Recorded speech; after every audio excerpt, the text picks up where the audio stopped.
今天晚上呢，我特别高兴能够再一次邀请到 John，来跟我们分享，他还有一些不同的策略，也就是说，当孩子们可能接受到一个不太好的一个或者不太理想的学校，那怎么办呢？实际上还是有一些补救的方式的。那这个补救方式就是在大学以后，学完1年以后的 transfer。那这个 transfer 呢，有一些 tip 是可以值得我们去参考和学习的。首先呢，这样来分享顶尖大学它是怎么来评估转学的申请的，它是什么类别的。那么在转学的申请当中，又如何来展现自己的 strength 和我们转学的意愿跟我们在本科申请的时候又有什么不同？那转学的申请文书又该怎么写？这些都是可能很多家长心目当中的一些疑问。那最后我们还会留很多的时间，因为每一次 John 的 session 我们 Q&A 时间都是不够用的。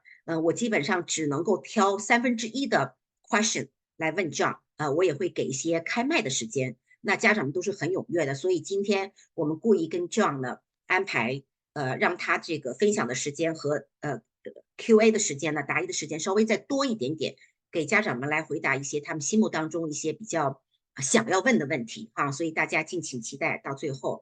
那么现在呢，我们就非常的用热烈的掌声，或者是一个大大的微笑，虽然 behind the scene I'm not going to see you, let's welcome John Morganelli for tonight's presentation. Thank you, John, for your hard work. Thank you. Thank you so much, Sophia. Much appreciated. All right, everyone, I'm really looking forward. Oh, okay, great. I'll share my screen. Let's see here. Okay. Can you see that screen, Sophia? Yes, I can. Thank you. All right, fantastic. Okay, everyone, thank you so much for taking a bit of time out of your day, your evening to learn about transfers. As Sophia noted, I'm John Morganelli. Many of you know me already, so I won't spend too much time on the introduction. For those of you who don't know me already, just very briefly, I was the director of admissions at Cornell most recently for the College of Arts and Sciences. I did work at 2 other universities in advance of that time. I was responsible for the final decisions of all 20,000 apps to the college. Interestingly, when I was at Cornell in my second year there, the director of transfer admission was on maternity leave. And so I managed that process at Cornell. I also managed the transfer process when I was at Lehigh. And so I do have a lot of experience related to transfers specifically. And as you can see, there's a small team of counselors that supports my effort. Kind of coined them the Morganelli method counselors because there is a specific method. They're all trained under that method. And we've had great success with that method. Okay, so let's start talking about transfers. So as you can see on the slide, the first thing that's important to note is that transferring is easier than it is to get in as a freshman. That's not even a question. When you apply as a freshman, obviously every high school student who's going to college is also applying, and so you have a great deal of competition. When you apply as a transfer, the numbers are significantly smaller.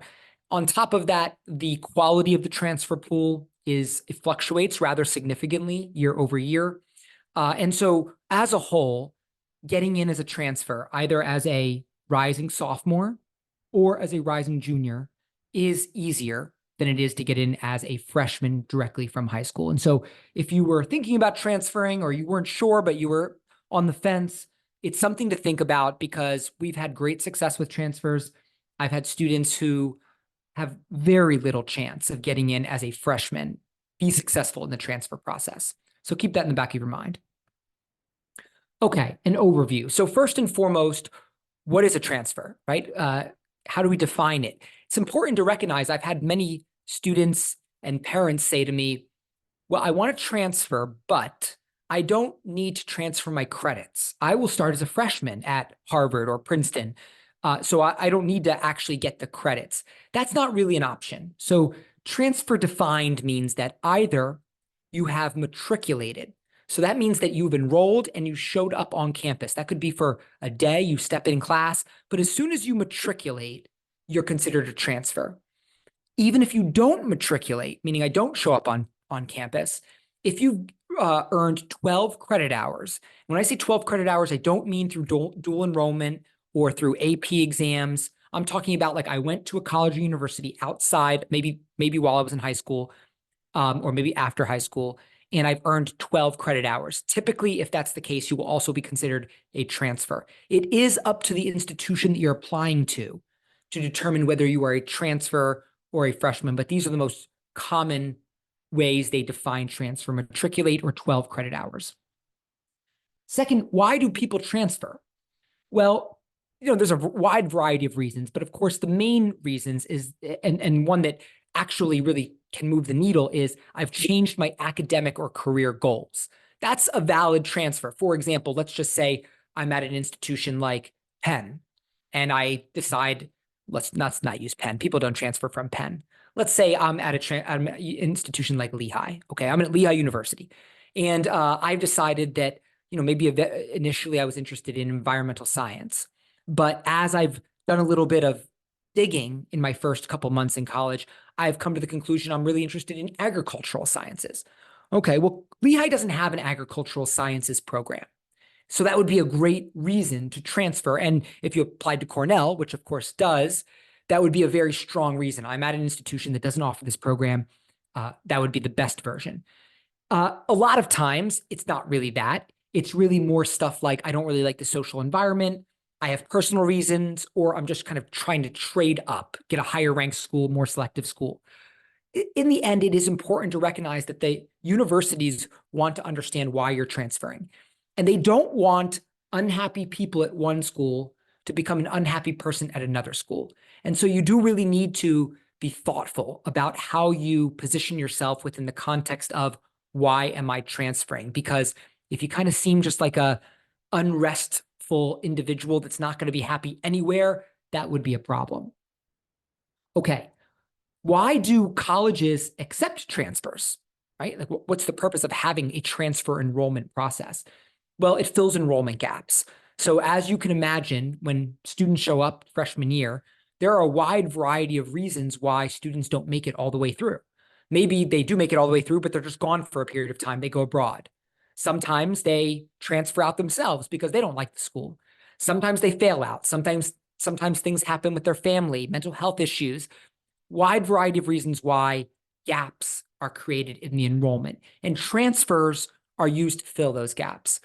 Year over year, the gaps change, right? So if more students go abroad, or if the freshman class was smaller than expected, or more students had mental health issues this year, all of those things impact the size of the transfer class. And so, transfers, as I noted on the first slide, are a lot easier and a huge opportunity, but they are somewhat unpredictable because of the variability of what happens with enrollment. Okay, when we think about transfers, are there different types of transfers? There are kind of generally two different types and then kind of one special group.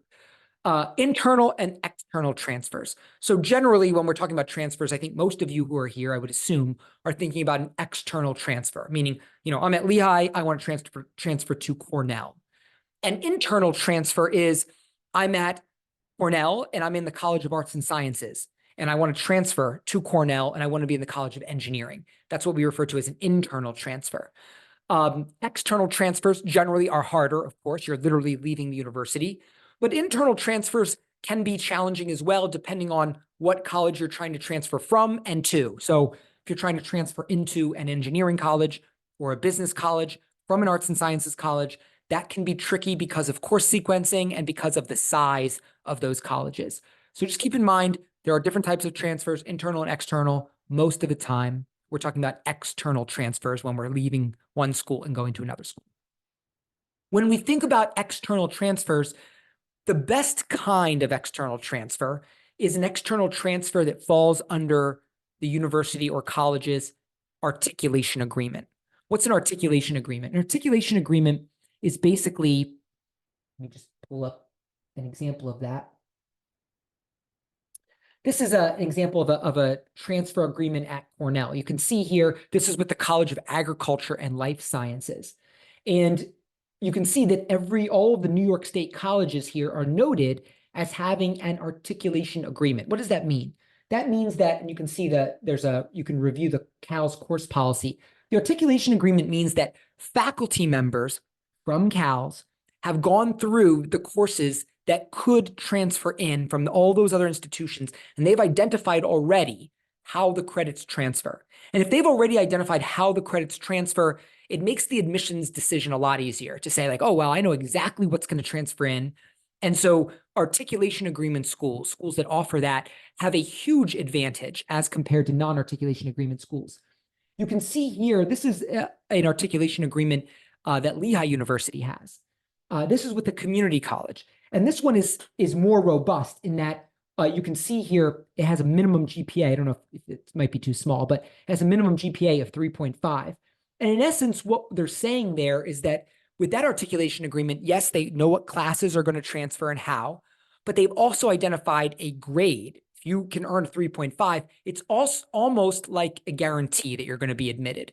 So if you are at a community college right now, the first thing I would do would be go to my counseling team, guidance team, whatever they call it there, and ask them, do we have articulation agreements with other universities? If yes, I'd like to see them. What are the universities? And then the second question is, what does that articulation agreement entail? Is it just about classes, or is there actually an indication if you hit a certain GPA that you can almost guaranteed earn an offer? Articulation agreements definitely enhance your chances if you're applying under one of those. Now, you don't have to apply under one of those. Of course, if you apply to, if you think about Lehigh, for example, they have like 2 articulation agreements and they're just with community colleges.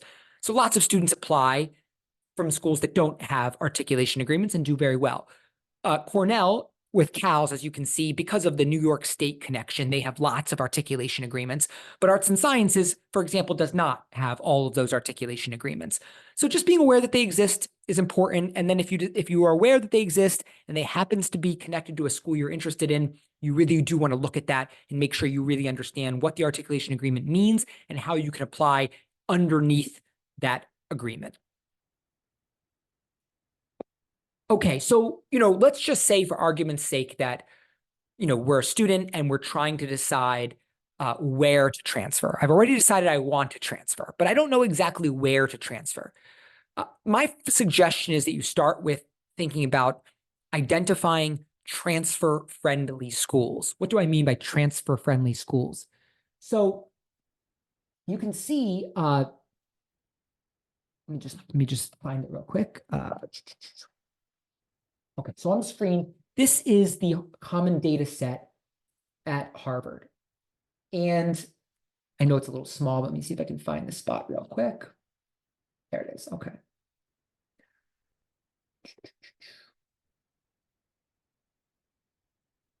All right, I don't know if this might be too small for you to see, but what you see on this common data set, the common data set is a document that keeps all of the college admissions statistics. And this is Harvard. And you can see right here that 1,957 people applied for transfer admission to Harvard. They admitted 16. I would say, generally speaking, that if a school has less than 50 offers, I refer to that as a fake process, right? Fake meaning, yes, it exists, right? Like obviously people do transfer in, 16 of them have, but that those 16 people are in many ways predetermined. They're athletes, they're VIP, they're people that are not typical. And so if you go to the common data set and you just press Control F and then you find transfer, you will find this data. And I would highly encourage you to check and see if the school takes more than 50 students. If they take more than 50, I would say generally that means it's a real process, that regular students that submit their applications are being reviewed and being admitted. If less than 15 or less than 50, that is, I would say it's not very real. And you can see let me just get rid of that. You can see on the screen there that to compare Harvard that has 16, Penn took 185 transfers last year, and Cornell took 798. Now, of course, they're different size institutions, but the point is that there's a robust transfer process at Cornell. There's not at Harvard. And I would say that Penn has a robust transfer process. That's more of a size thing than do they have a transfer process thing. But it is important to check these numbers before you go, because if you apply to Harvard and Stanford only, right, you might have no chance because they literally aren't taking transfers. But you throw another school on there like Columbia, you might have a very good chance because they are, in fact, taking transfers.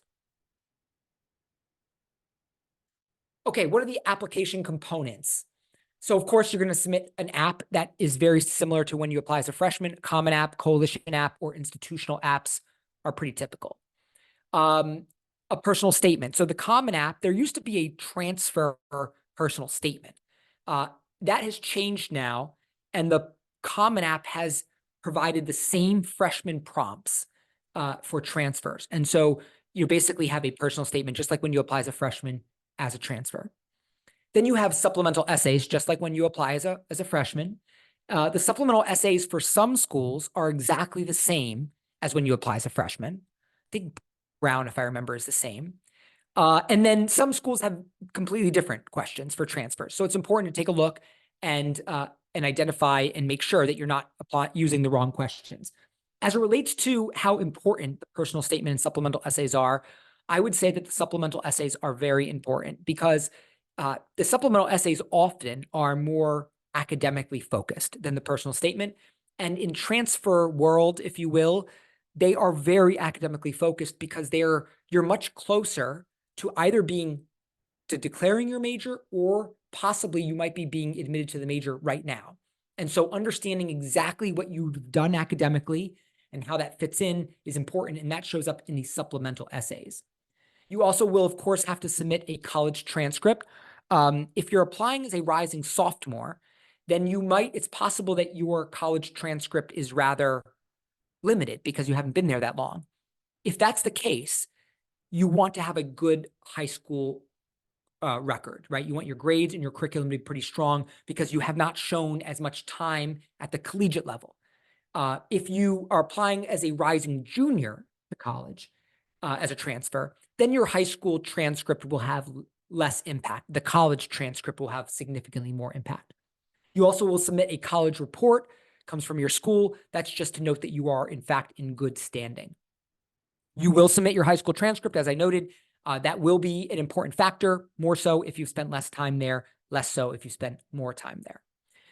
If you're applying in March, it's sometimes, depending on when you submit your app, the deadline's March, but if you submit your app a little bit earlier and you do not have a final transcript yet from that semester, then you will need to submit your midterm report so you can get the readers can get a sense of how you're doing in your college classes at this stage. And then finally, you have your recommendation. So as you can see, I started the recommendation because I wanted to note that a lot of students say to me, and I totally understand, that it feels very awkward to say to a college faculty member who you literally just met, thank you so much for this class. I'd like you to write me a letter of recommendation so I can leave this university, right? It feels awkward. And I certainly understand that. I think if you are applying as a transfer and you've been at the school for less than 1 year, you may, at most institutions, they will let you submit a recommendation from someone that you've worked for or have some other significant relationship with. I tell my clients that, we should at least think about, if you're thinking about transferring, you want to build a relationship. And if we can get an academic recommendation, we try to do it. But if there's no relationship and it will be really very awkward, then there are ways to kind of circumvent that. And then the last thing you see noted on the slide is standardized test. And I have that crossed out because those are not part of transfer admission. And that's a good reason for some students that maybe they didn't get exactly what they wanted on the SAT. And maybe that held them back a little bit when they were applying. Standardized tests don't matter in this process. And so it's kind of a fresh start from that perspective. Transfer credit. So when you apply as a transfer, they will not do a credit eval right away. They wait to see if you're admitted because credit evals take time and energy. And so they wait for the offer to go out. Once the offer is made, some schools will start to do the credit evals right away. Some will literally wait to see if you actually submit a deposit. Most don't do that because most students want to know how many credits transfer before they submit a deposit. But I have seen it before where students are submitting their deposits and they still don't really know what the transfer credits will look like because it does take a while sometimes. The credit evals generally require course descriptions, definitely course descriptions. And if you are applying, if you're looking for course credit in STEM areas, most top tier schools will also require the full syllabus of the class that you've taken that from. Cornell definitely does for all STEM classes. Many top tier institutions do. It's also important to recognize that transferring credits under humanities or social sciences is generally pretty easy. Transferring credits under STEM areas is generally quite difficult. And so, early in your career, if you're thinking about transferring, you want to try to take those common classes that you're going to have to take at most institutions, your humanities and your social sciences, get those out of the way. Those will transfer easily. STEM classes, especially if STEM is your major, most of these universities, top universities, do not want to accept STEM credits in your major from another school. So keep that in the back of your mind. The timeline. So as I said, you may apply either you may apply during your first year or your second year as a transfer. Some schools only offer second year, but many of them offer first and second. Some schools also offer mid-year or spring transfers, where instead of starting in the fall, like everyone else, say in August or September, that you start in January. So again, there's a wide variety of options of when and how to transfer, and that's because the colleges and universities are trying to fill those enrollment gaps. And so having a wide variety of different ways for students to enter the school allows them to do that. At Cornell, the spring transfer, which I think they just got rid of, so some schools have it, some don't. The spring transfer group at Cornell, when I was there, I think they got rid of it last year, was a very weak group of applicants. So you're talking about, these are people who are transferring and they're doing it literally in the middle of their of the semester, right? They're not even waiting to go home for summer. So as you can imagine, there are not a lot of students that think about that to do that. And because of that, it created a very, very weak applicant pool. Now, it doesn't exist now at Cornell, I don't think. I take a look at if any of the other colleges have kept it open. But some schools still do have it. And so you got to keep that in the back of your mind, that the more unique enrollment options, like starting in the middle of the year, often provide more opportunity because less people are interested in it. Deadlines are coming up if you're thinking about transferring.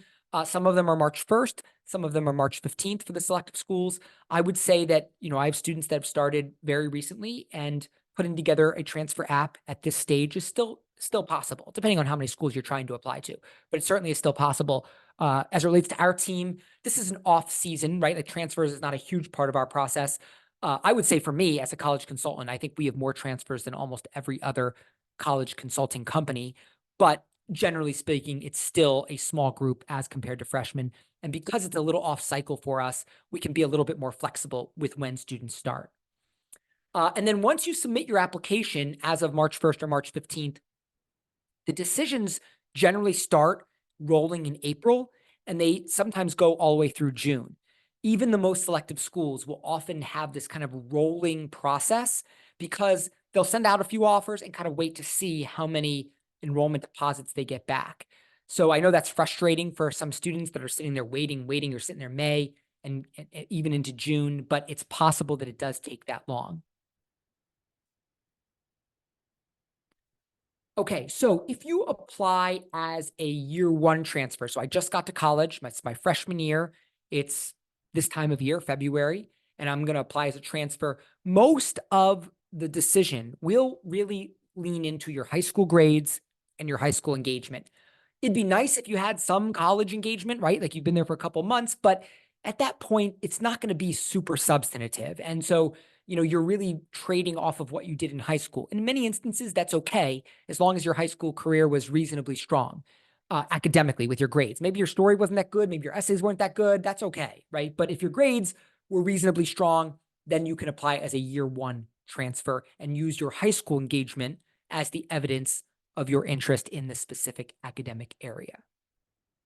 Year two transfers, if you didn't do overly well in high school, then you do want to wait. So you have more time to overcome those rough grades in high school with strong grades in college. So your college grades obviously are super important. If you spend over a year there now, your engagement there will be important. So whatever you did in high school, you're going to have to level it up and continue to make progress there. The other thing that's important to understand is that when you apply in your second year as a transfer, meaning you would be entering as a rising junior, you are entering the major at that point, right? Almost every institution, second semester of sophomore year is like the end, the last time that you can declare your major. Well, at least they hope that that's the last time you declare your major. And so as a rising junior, they are accepting you into the department. What does that mean? That means that when you submit your application, the admissions office is going to read it. And they might say yes, but they now have to send it to the actual academic department you're applying to, and they have to say yes. And this surprised me. When I was at Cornell, my first year, we, transfer process ran. My team made a bunch of decisions, and we sent them off to the departments. And I got all these emails back from the CS department, the economics department. I think those were the two that stand out in my mind. And they basically said, "Dear John, the new director, thank you for sending these applications. We did not read them. We don't have any room for any additional students in our department." So, there was not much I can do there, right? If the department says, no, we aren't taking more students in our department, all I could do in theory is admit the student and tell them you're not going to have the major you want, right? So that wouldn't be a good thing. And that, of course, students aren't interested in that. And so we rejected all of those students because the department said no. The following year, my response to that was, okay, I'm not going to waste all this time reviewing a bunch of applicants that have no chance. We're only going to admit rising sophomores in the College of Arts and Sciences. Now, I'm sure they've changed that policy because I'm not in charge anymore, but that's the way I handled it. And so there are a wide variety of ways that transfer admission is administered, but it is very important to recognize that adding the department to this review process makes it harder, no question. So if your grades in high school were good, it really is easier to apply as a rising sophomore. Because if you apply as a rising junior, now you have to have a department say yes. And sometimes they just don't want more students, especially if you are in a popular area. If you're not in a popular area, then you're probably fine. And they're looking for students. It's also important to recognize that each of these departments, as if you're in college now, you're probably aware, they have requirements, right? So for example, if I want to declare computer science at Cornell, I need to get a C or better in a calc class at Cornell. Now, so the point here is if you are applying as a rising junior, and maybe you are in fact changing your mind about what you want to do academically, it is important that you know what the major requirements are and whether you meet those requirements, because if you put down a major that you do not meet the requirements for, then that would be a guaranteed reject, right? So it's important for you to be aware that you meet the requirements. Most of the time, this is not an issue because the students aren't really changing their academic areas. Like whatever they were at Lehigh is what they were going to do at Cornell. And so they do meet those academic requirements, major requirements. And then I think the last point here is what I've already noted, which is departmental resources and space. If they don't have the resources or space, they will not admit you. Okay, financial aid for transfers. It's important to recognize that transfers are an off-cycle cohort of students, right? This is like a smaller group. They're not part of that big freshman group that has an orientation, all that type of stuff. So everything for transfers is like less. It's just less across the board. There's less merit scholarships. Are there merit scholarships? Yes, but definitely less. In the Ivy League, of course, there are no merit scholarships for freshmen either. But the schools that do have merit scholarships, like a Duke, for example, has some, very limited, but some. Those merit scholarships for transfers would be even more limited. So always expect that merit is going to be pretty limited for transfers. Need-based financial aid is usually relatively similar to what you would get for a freshman. Maybe not exactly, but usually relatively similar. The documents that you will complete are basically exactly the same as when you apply as a freshman. So the FAFSA, which is your federal application for financial aid, and the CSS profile, which is your institutional college board document for financial aid, both of those documents are required. And then finally, unlike freshman admission, where, if you're not aware, maybe not the most selective schools, but a lot of these schools, there is an opportunity to negotiate your financial aid package. I would say for transfers, that's less true. It's kind of like, here's your offer, take it or leave it. They're not really negotiating financial aid packages the way they are for freshmen. Okay, transfers versus freshmen. What's the difference? I think I've kind of hit on this a lot already, so I won't belabor the point. Transfers are clearly less competitive than applying as a freshman. The second point that I would make is, and I think this about freshmen, if those of you who already have heard my presentations know that I believe specificity matters, right? So it's not I'm interested in a broad area of academia. I'm interested in a very specific area of academia, and I have specific questions about that area of academia. That's true for freshmen. It's more true for transfers. Because they're thinking about what department to put you in, you need to be as specific as possible with subsection areas and very specific ideas about how you plan to investigate the space. Because you're in college, they have a little bit higher expectation of your depth of understanding of the academic area. I always think that gives us a huge advantage because, we know these areas very, very well, and we're able to really create a lot of intellectual depth for the students when they're applying as transfer students. What is a tough transfer? So, popular majors are super tough. Computer science, that's very difficult to transfer. Community colleges that do not have articulation agreements, those are difficult transfers because the universities don't know the curriculum. They don't really know the quality of the classes. And so if there's no agreement, those are tough. And if you need a merit scholarship, that's tough too, because it's unlikely to happen. Okay, I know this is a shorter presentation than I generally give, but transfers are a unique group of students. And I would say most of what we talk about related to freshmen, about how we build a story and how we develop the ethos of the application, all of that's still true. The only difference is it's a little bit easier as it relates to your competition, and we need more specificity within the context of the academic area the student is applying under. Thank you everyone for your time and energy, and I'm looking forward to taking your questions.